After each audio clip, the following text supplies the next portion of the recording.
Continuamos con el tema de la investigación de la zona vascular. Específicamente ahora vamos a ver la auscultación del pulso. La auscultación de los pulsos no debe revelar ningún tipo de sonido.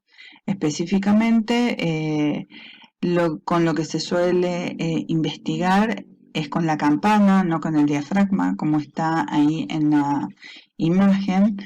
Se ausculta la aorta abdominal y la zona ilíaco-femoral bilateral, o sea, cuando ya la aorta se bifurca. En el primer caso se aplica la campana en la zona umbilical y después en las fosas ilíacas hasta las regiones inguinales para verificar justamente estas grandes arterias. En los otros casos es de poco uso la auscultación del pulso. Después seguiremos con el estudio de la tensión arterial. Nosotros ya hemos visto en fisiología lo que es el concepto de tensión arterial, que es la fuerza que crea el corazón, ¿sí?, al expulsar la sangre y esta introducirse dentro de las arterias. Esto, según las arterias, crea una fuerza, ¿sí?, sobre las mismas, sobre sus paredes, que esa es la que denominamos nosotros presión. Específicamente se ve regulada esta presión por el grado de elasticidad que tengan las arterias, o sea, si se expanden o no, si ofrecen y también si ofrecen resistencia a ese paso de la sangre, dependiendo si poseen en su interior algún elemento que impida el paso del mismo. Si, por ejemplo, nosotros tenemos arterias que son muy rígidas, entonces la elasticidad es baja, por lo cual aumentará la presión. Y si encontramos resistencias periféricas, o sea que por alguna cuestión, por ejemplo, colección de ateromas, etcétera, se reduce la luz de la misma, entonces ahí vamos también a tener un aumento de la presión. ¿Cuáles son los mecanismos de producción de la presión arterial? Primero, la capacidad contráctil del corazón. O sea, mientras mayor sea la energía que imprima el corazón en la contracción, específicamente de los ventrículos, vamos a tener una presión. En el momento de la sístole, entonces, va a ser cuando va a haber mayor presión, y en el momento de la diástole es cuando va a disminuir o vamos a tener presión mínima. La elasticidad arterial es una de las propiedades más importantes de las arterias porque es imprescindible para mantener una presión mínima determinada. O sea, de por sí tiene que ser elástico la arteria para poder en primera instancia expandirse, pero también para poder volver a su estado anterior y mantener una presión mínima cuando se produce la diástole. Entonces, esos son detalles que se tienen que tener muy en cuenta. La resistencia circulatoria periférica, la presión que sale del ventrículo izquierdo va disminuyendo conforme van haciéndose cada vez más pequeños los vasos sanguíneos hasta llegar al punto de capilar arterial.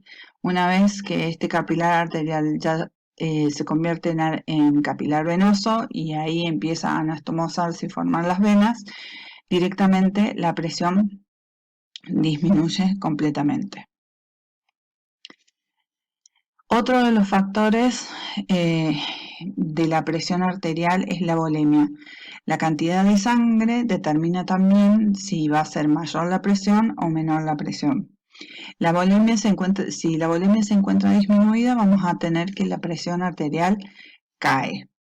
En el caso de la viscosidad, la viscosidad se determina por la cantidad de elementos formes con respecto a la cantidad de plasma, ¿sí? Si, por ejemplo, esa variación, esa regulación hace que me disminuya la cantidad plasmática, se torna mucho más denso la sangre y eso produce un aumento de la presión arterial porque cuesta que pase la sangre por los vasos sanguíneos.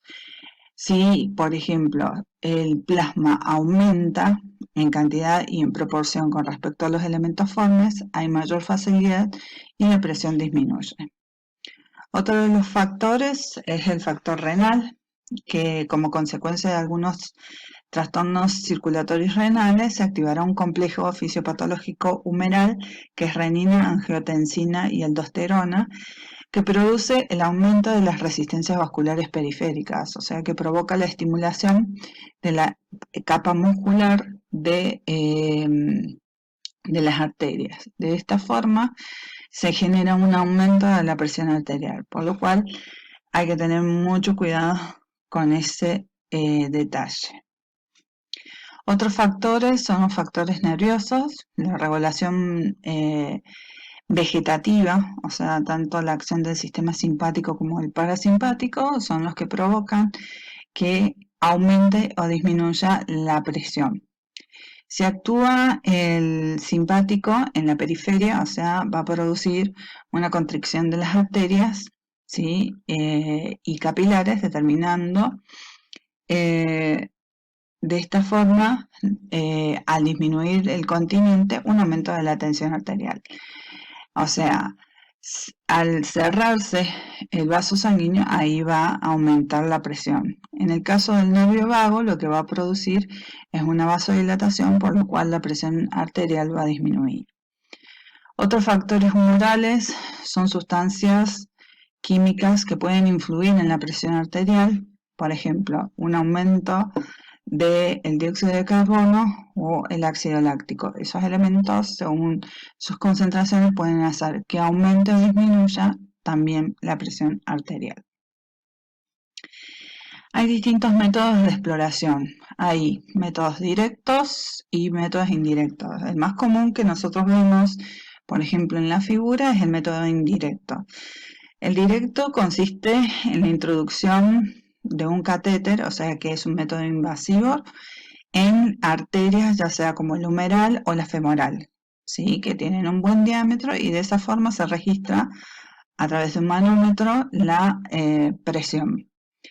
Los indirectos son el uso diario, que son de uso diario, es la utilización del esfigmomanómetro que tenemos acá, o también se hace palpando las distintas arterias, dependiendo de cómo se registre el pulso, ¿sí? También se puede por lo menos pensar si hay una presión arterial aumentada o disminuida. También se suelen combinar estos factores, por ejemplo, la utilización del esfigmomanómetro, como también el método palpatorio, para dar por resultado una idea sobre la presión arterial. ¿En qué posición se va a colocar al paciente? Para ubicarlo y utilizar el método indirecto, la mayoría de las veces se hace o se toma la presión arterial en posición de sentado, con brazos relajados. El brazo que se va a examinar o el miembro superior que se va a examinar debe estar apoyado sobre una mesa y específicamente totalmente relajado, ¿sí? Se pueden tomar distintos tipos de presión, ya sea en posición ortostática, luego sentado, luego acostado. Si hay variaciones significativas de esta presión, ¿sí? Puede ser porque haya una depresión del volumen excesivo, una inmovilidad prolongada o una enfermedad neurológica. La extremidad que será usada para tomar la presión debe posicionarse en un nivel igual o más bajo que el corazón para evitar una lectura falsa, porque si no, eso nos puede dar ya sea o una hipertensión o una hipotensión y no es específico porque está mal posicionado el miembro. Si utilizamos la técnica indirecta para medir la presión arterial, vamos a utilizar el esfigmomanómetro con un estetoscopio. Como habíamos dicho, El estetoscopio va a registrar ruidos a nivel de la arteria humeral. Los ruidos que se van a detectar son los que reciben el nombre de ruido de Korsakoff. En la primera fase, ¿sí? los primeros ruidos que se escuchan son la disminución de la presión dada por el esfigmomanómetro. ¿Sí? Mientras se va inflando, entonces disminuyen las pulsaciones y dejan de escucharse. Después se escucha un murmullo suave, que es la fase 2, ¿sí? O soplo delicado. En la fase 3 ya comienzan a escucharse ruidos más fuertes, más intensos, claros, que son similares a los de la fase 1. Esos ruidos me van a indicar la presión sistólica.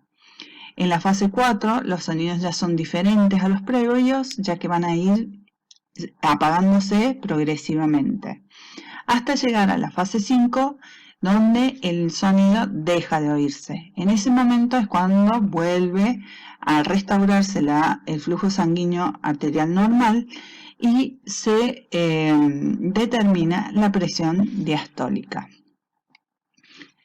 Acá tenemos dos tipos de esfigmomanómetro, el común, ¿sí? Que el registro lo hace a través de un reloj que recibe la presión del aire, y entonces va aumentando o disminuyendo según cómo se vaya trabajando con la pera.